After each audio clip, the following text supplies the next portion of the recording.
Hey guys, I'm John from 11572 MouseFit. I'm Jackson from 10355 Project Peacock. I'm Lucy from 11572 MouseFit. And then we were accepted into the SWYFT Robotics Robot in 3D sponsorship program, and we were graciously donated some products from SWYFT. So let's do a little quick unboxing. On top, we've got two SWYFT keychains you can put on your backpack. And some bubble wrap, gotta keep everything safe. Who doesn't love bubble wrap, guys?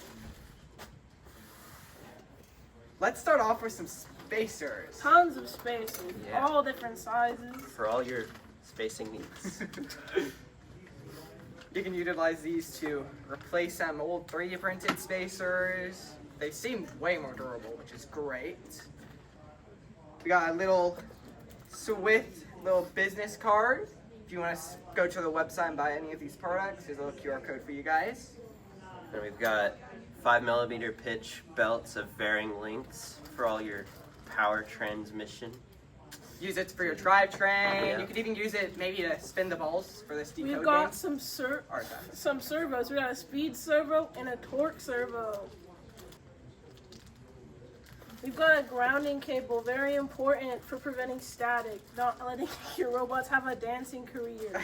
Totally don't have experience in that. We got a, 250mm Yeah. linear slide. Very smooth, very nice. We've got some There bearings. Got some extrusion for structural support on your robot. Definitely needed sometimes. Yeah. And this is what I was looking forward to most, was these lovely little nameplate little kits. We can utilize them to replace our current nameplates, which are currently having a little bit of a breakdown.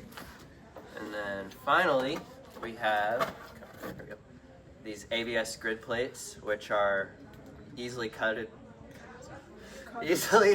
able to be cut with scissors, which are very useful for prototyping. That's awesome. Yeah. If you guys want to buy any of these parts, you guys can head over to the SWYFT website, which we'll also post a link in the description of this video. If you guys have any questions, let us know. If you want us to go more in depth and make some videos about putting these parts on our robots, comment down below. Thanks, SWYFT, for donating these parts.